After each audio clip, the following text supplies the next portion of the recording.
আমি চারিদিকে দেখতে পাচ্ছি হেলিপ্যাডের চারিপাশ জুড়ে, মাঠের চারিপাশ জুড়ে, রাস্তার চারপাশ জুড়ে অনেক মানুষ এসছেন এখানে।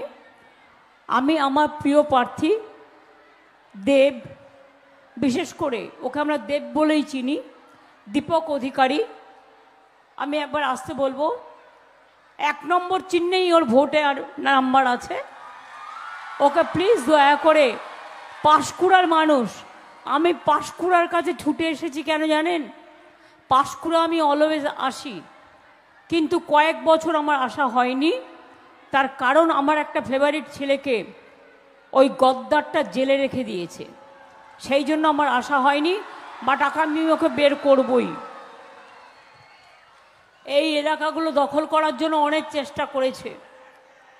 আমাদের এখানকার যিনি ফিরোজা বিবি, আমাদের যিনি এমএলএ আছেন, ওনার কিছু না হলেও 85 বছর বয়স হবে, 82-83, অনেক বয়স্কা, কিন্তু উনি নন্দীগ্রামের শহীদের মা।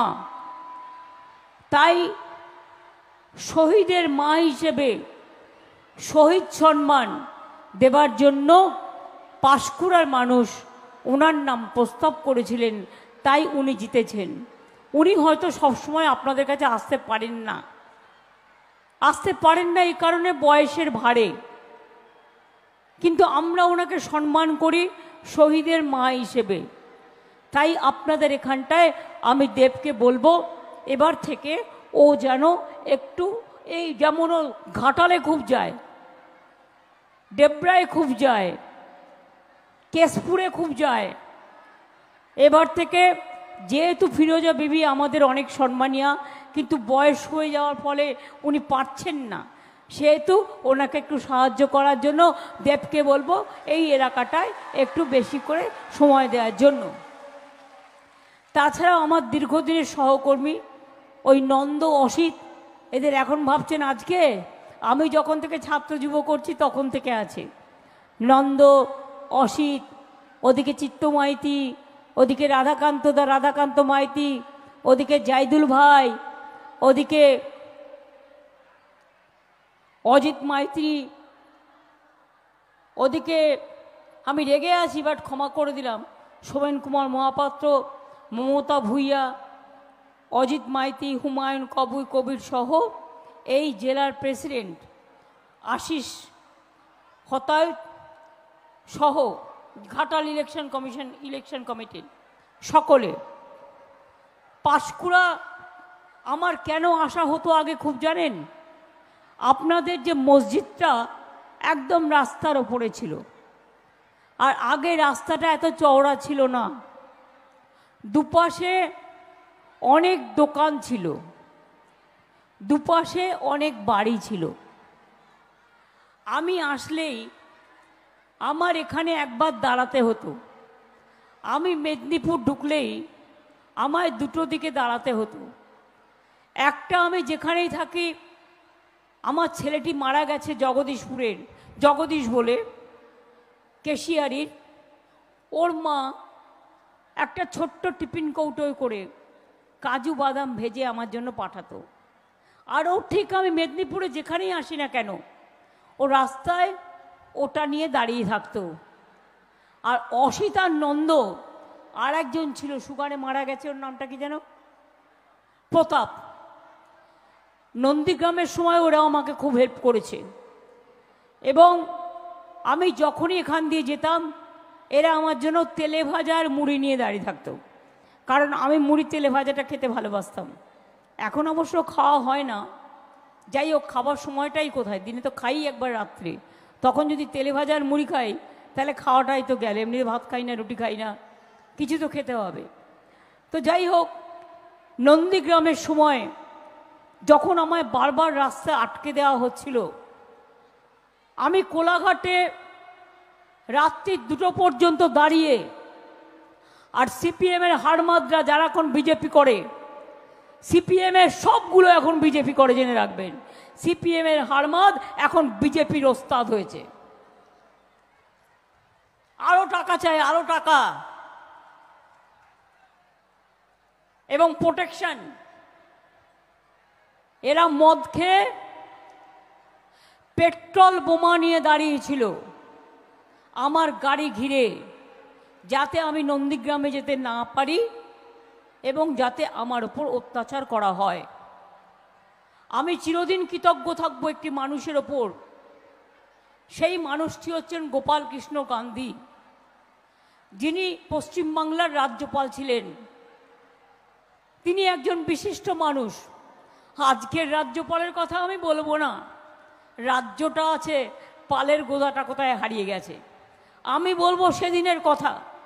গোপাল কৃষ্ণ গান্ধী আমাদের একজন বিরোধী দলনেতাকে দিয়ে, এই এখনকার অপদার্থটা নয়, তখনকার আমাদের তৃণমূল কংগ্রেসই ছিল, আমাকে বলল, উনি একটা বার্তা দিয়েছেন। আমি বললাম কি?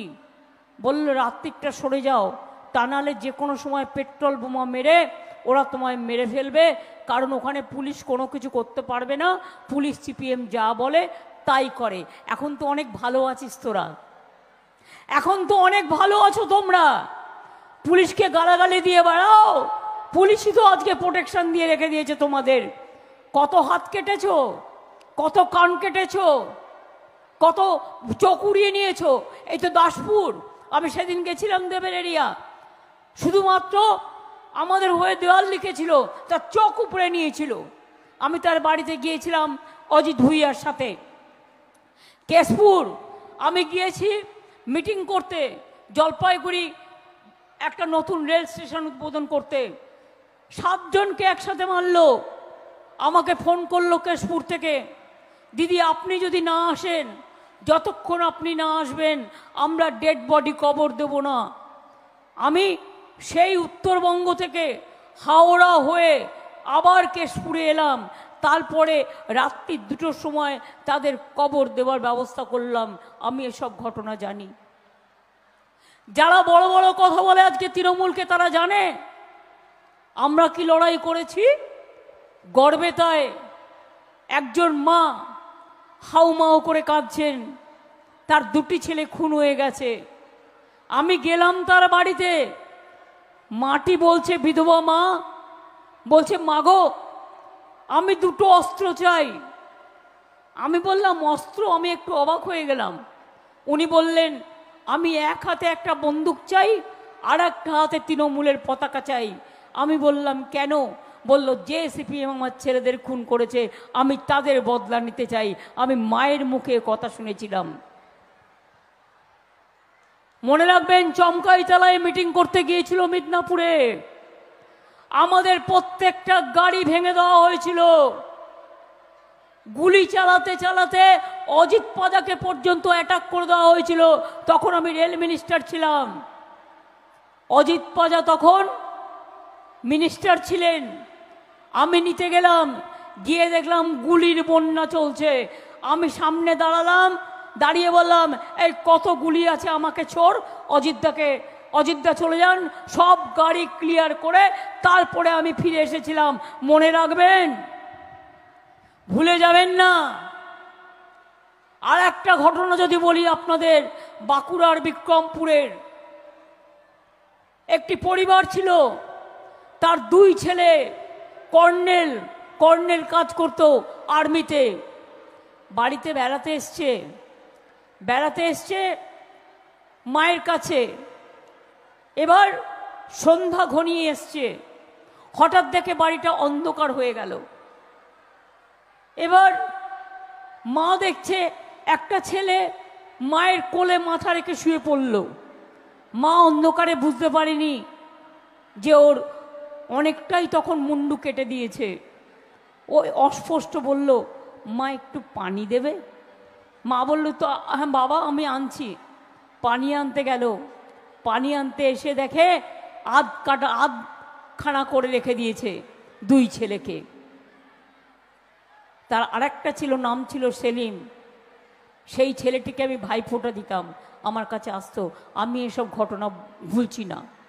এসব দিকে ঝড় আসবার কথা আছে। আমার মিটিং চললেও আমার মিটিং শুনতে হবে তার কোনো মানে নেই। আমি সবাইকে বলবো, আগে জীবন রক্ষা করবেন। আমি 2-3টে কথা বলবো যাতে তাড়াতাড়ি আপনারা ফিরে যেতে পারেন। আর যদি বৃষ্টি ঝড়ের মধ্যে শুরু হয়ে যায় নিজেরা শেল্টার নেবেন, গাছের তলে কখনো দাঁড়াবেন না, আর বিদ্যুতের পোলের তলে কখনো দাঁড়াবেন না। এটা দিল্লির ভোট। আমরা চাই আপনাদের একটা ভোটে আমাদের একটা এমপি জিতে, একটা করে আমরা যদি আমাদের সব এমপিকে জেতাতে পারি তাহলে দিল্লিতে ইন্ডিয়া জোট যে সরকার গড়বে আমরা সেই জোটকে আমরা সম্পূর্ণভাবে হেল্প করব। মোদি বাবুদের কোনো গ্যারেন্টি নেই। একবার বলল 15 লক্ষ টাকা দেবে, 1 পয়সাও গ্যারেন্টি নেই। No guarantee 420। এবারে সে বলছে জল দিচ্ছি বিনা পয়সায়, আমরা দিচ্ছি, ওরা দিচ্ছে না। No guarantee 420। আমরা বলেছিলাম রেশন দেবো বিনা পয়সায়, আমরা দিচ্ছি, মোদি দিচ্ছে না। No guarantee 420। মানুষকে বলছে বিনা পয়সায় বিদ্যুৎ দিচ্ছি, মিথ্যে কথা বলছে। No guarantee 420। বলছে বিনা পয়সায় বিদ্যুৎ দিচ্ছি, দিচ্ছে? বিনা পয়সায় গ্যাস দিচ্ছি, দিচ্ছে? গ্যাস বেলুনের থেকেও বড় গ্যাস যে মানুষ চোখে দেখতে পাচ্ছে না। সুতরাং এই যে মিথ্যাচারী, দুরাচারী সন্দেশখালীর মেয়েদের নিয়ে কিভাবে চক্রান্ত করলো, তারপরে নেক্সট চক্রান্ত হচ্ছে দাঙ্গা করবার। আমি হিন্দু মুসলমান সবাইকে বলে যাই, মনে রাখবেন আমরা সবাই মানুষ এবং মানবিকতার ধর্ম, একসাথে চলা, একসাথে কথা বলা। তাই আপনাদের আমি বলবো আমরা সবাই মিলে যেন এক থাকি, একসাথে দুর্গা পুজো করব, একসাথে কালী পুজো করব, একসাথে লক্ষ্মী পুজো করব, একসাথে ঈদ করব, একসাথে জাহের থানে যাব, একসাথে মাঝের থানে যাব, একসাথে সব জায়গায় কাজ করব। আমি দুর্গা পুজোর সময় যেমন বলি ওং সর্বমঙ্গলা মঙ্গলে শিবে সর্বাত্ম সাধিকে শরণ্যেত্তম্বকে গৌরী নারায়ণী নমস্তুতে সৃষ্টিস্থিতি বিনাশানং শক্তিভূতে সনাতনী গুণশ্রয়ী গুণময়ী নারায়ণী নমস্তুতে শরণাগত দিনার্থ পরিত্রাণ পরায়ণে সর্বস্বার্থিহারে দেবী নারায়ণী নমস্তুতে। তেমনি আমি যখন ঈদে যাই তখন আমি বলি লা ইলাহা ইল্লাল্লাহ মুহাম্মদ রাসূলুল্লাহ। আমি যখন বড়দিনে যাই তখন আমি বলি may God bless all of you. আমি যখন সাঁওতালদের কাছে যাই, আমার যখন ভূমিজ পরিবারের কাছে যাই, আমার যখন লোধা কমিউনিটির কাছে যাই, আমার যখন বাউরি কমিউনিটির কাছে যাই, আমার যখন সবর কমিউনিটির কাছে যাই, আমার যখন মুন্ডা কমিউনিটির কাছে যাই, আমি সবাইকে রেখে বলি জয় জোহার, তপশিলি বন্ধু আমাদের আছে। অর্থাৎ সবাইকে সম্মান করি। যেহেতু আকাশের অবস্থা খুব খারাপ তাই বলি খেলা হবে, খেলা হবে, খেলা হবে, খেলা হবে, খেলা হবে, খেলা হবে। আমরা প্রোগ্রামের শেষে একটা নৃত্যের অনুষ্ঠান করি, কিন্তু আকাশের অবস্থা খারাপ বলে আমি চাই না এখানে মানুষ থাকলে যদি বজ্রপাত হয় মানুষের ক্ষতি হয়। তাই ওই অনুষ্ঠানটা আজকে আমি করছি না।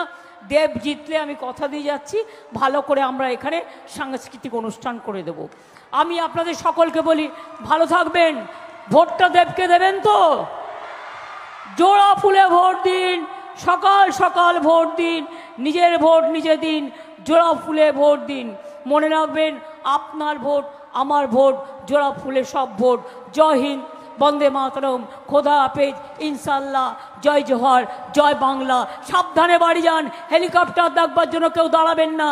আমি দরকার হলে গাড়িতে বেরিয়ে যাব, ঠিক আছে? এখন এই অবস্থায় হেলিকপ্টার চলে না। আপনারা সুস্থভাবে বাড়ি পৌঁছান। ভালো থাকুন, সুস্থ থাকুন, ভালো থাকুন, সুস্থ থাকুন।